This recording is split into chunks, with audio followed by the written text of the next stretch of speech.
Om Swastiastu. Assalamualaikum warahmatullahi wabarakatuh. Shalom, nama budaya, salam sejahtera bagi kita semua.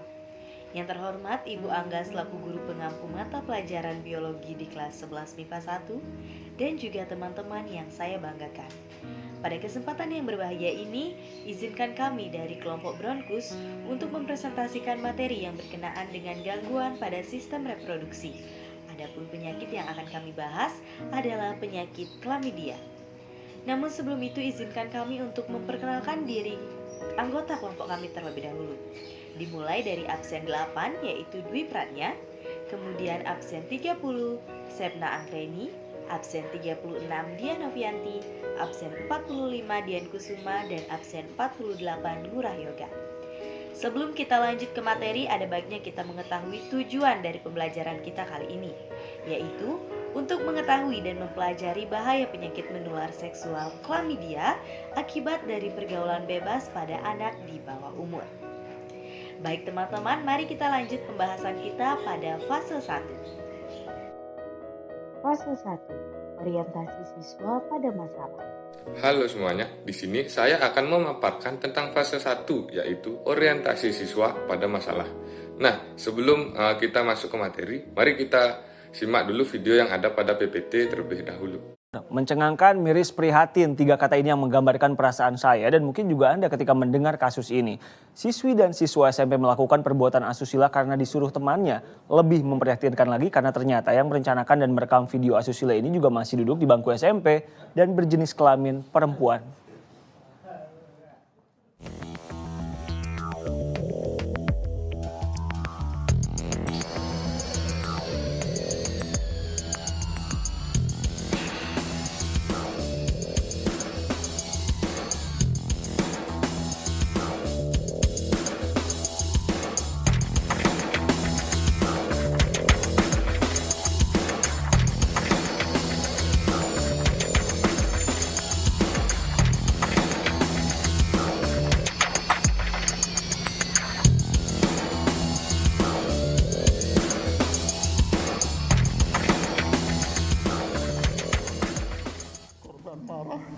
Dan berontak akhirnya FP melepaskan korban dan korban turun tangga pulang sendiri. Hati ayah mana yang tak hancur mengetahui bahkan menyaksikan video putri di bawah umurnya melakukan tindakan mesum asusila. Video yang kemudian bahkan beredar di masyarakat luas. Sebagai teman sama bapak gitu, saya bilang sama aksen dia, benar atau buruk, kamu tetap anak saya. Kamu tanya sejujurnya apa yang terjadi. Lebih memukul hati karena ternyata perekaman video asusila murid SMP ini berlangsung di sekolah, ditonton beramai-ramai dan direkam siswi SMP lainnya. Tak kurang dari 6 siswi yang terlibat. Saya kira kecolongan tidak, karena kita sudah menyisir anak itu agar turun, agar pulang gitu kan. Kecuali yang ekskul. Cuma di tengah-tengah kita kami lagi sholat Jumat, semuanya bapak ibu guru yang laki karyawan, termasuk satpam, lagi sholat Jumat, rupanya mereka masuk lagi.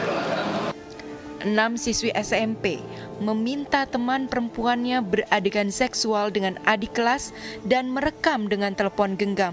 Semuanya anak di bawah umur. Dan ternyata sudah 3 kali terjadi. Mengapa?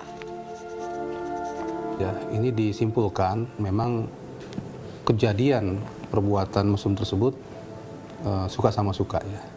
Namun kita telah memeriksa pihak AE sebagai pemeran wanita dalam rekaman tersebut.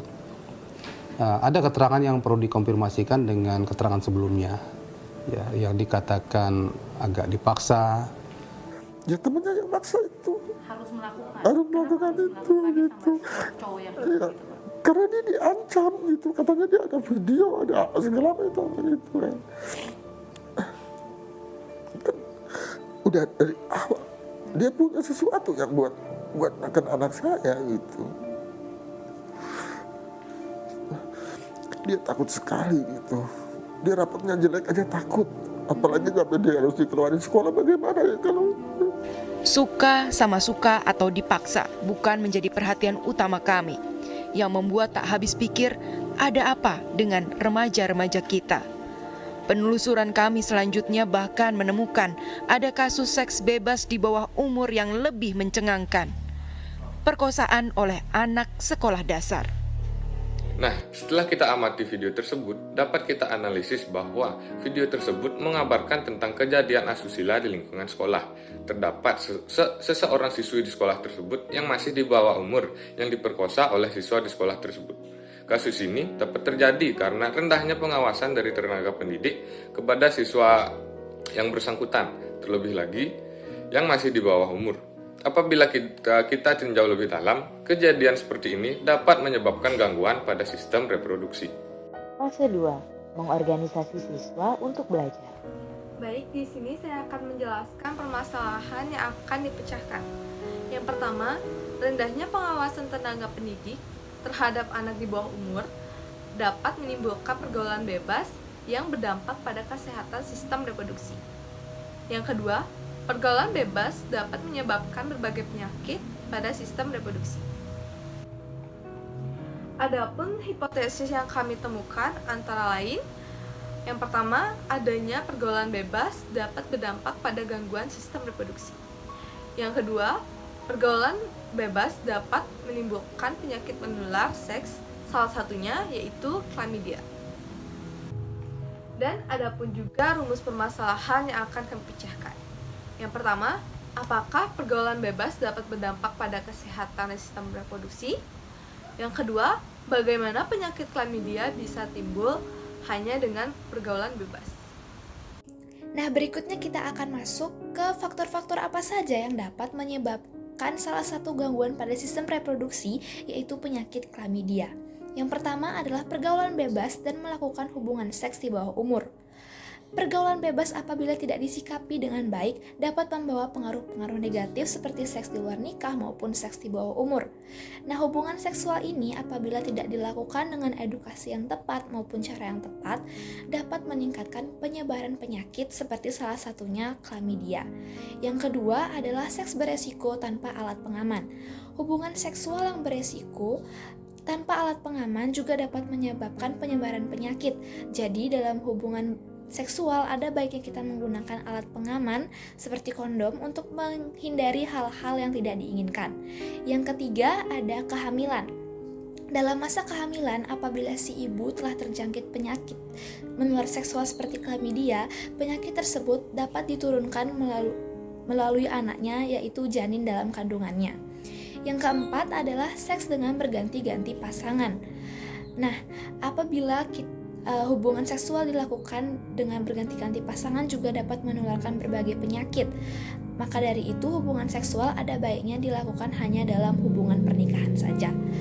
Kemudian yang kelima ada telah mengidap penyakit menular seksual.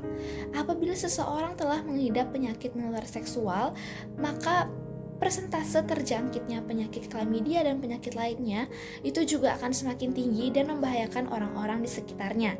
Yang terakhir yaitu yang keenam adalah cara membersihkan alat kelamin yang kurang tepat.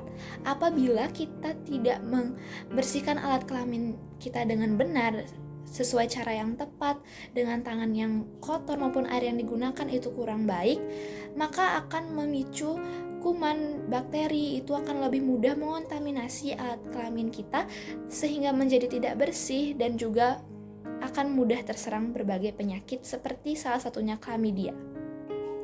Nah, tadi kita sudah membahas faktor-faktor apa saja yang dapat menyebabkan penyakit menular seksual yaitu chlamydia. Sekarang kita akan membahas solusi-solusi yang dapat dilakukan untuk menghindari dan mencegah penyakit tersebut. Yang pertama adalah menghindari pergaulan bebas.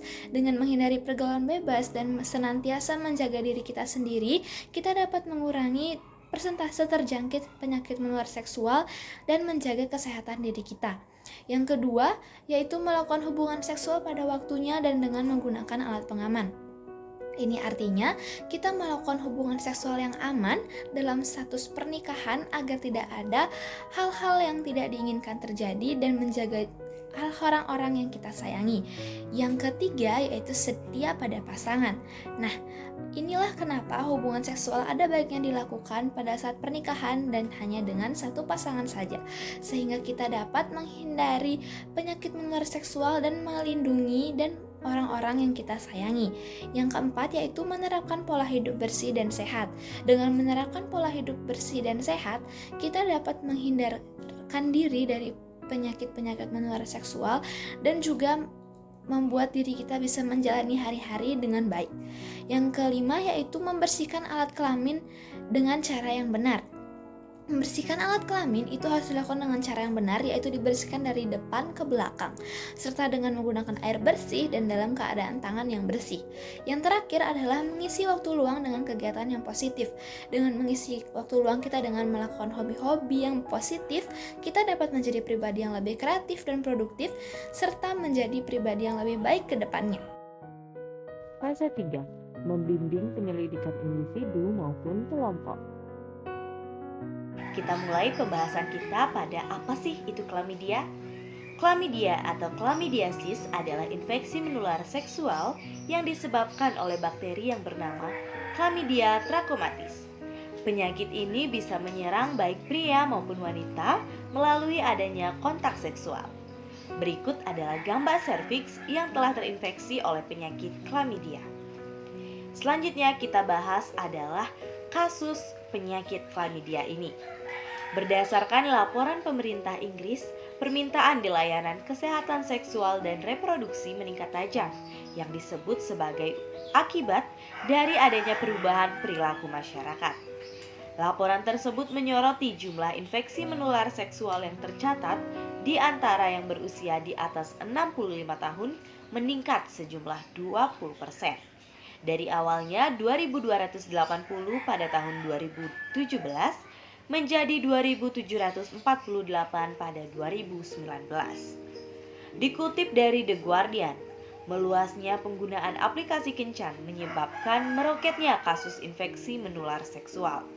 Peningkatan terbesar terjadi pada penyakit gonore dan juga chlamydia. Nah, adapun gejala-gejala yang timbul pada manusia saat terjangkit penyakit chlamydia ini. Yang pertama pada perempuan yaitu ada rasa terbakar pada saat buang air kecil, keputihan sangat berbau, dan saat berhubungan badan, vagina terasa sakit dan juga bisa mengeluarkan darah setelahnya.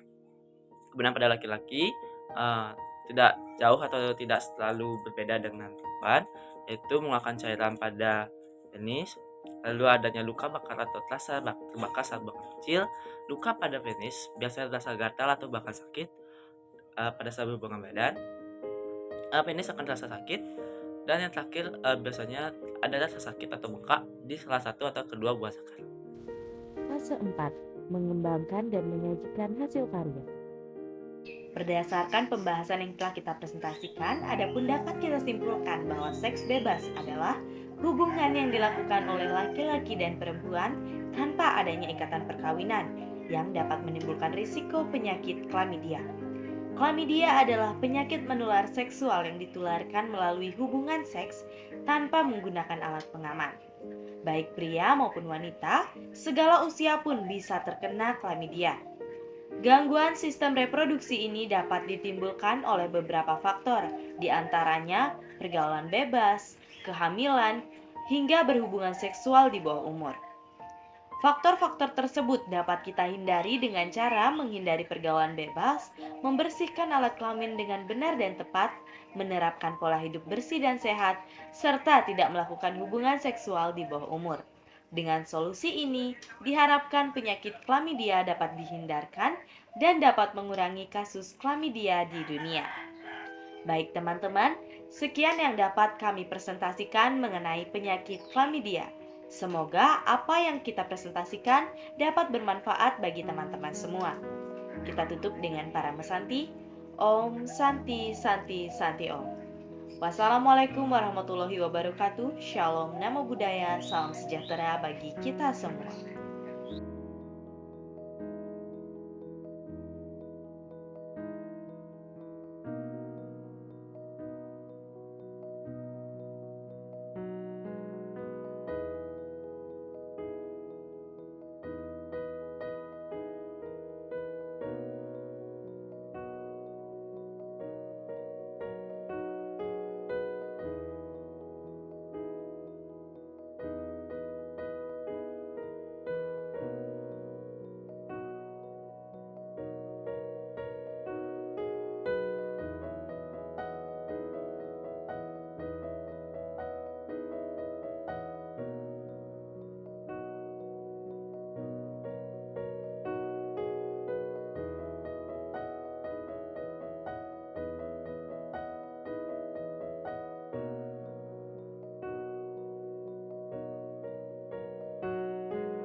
wabarakatuh.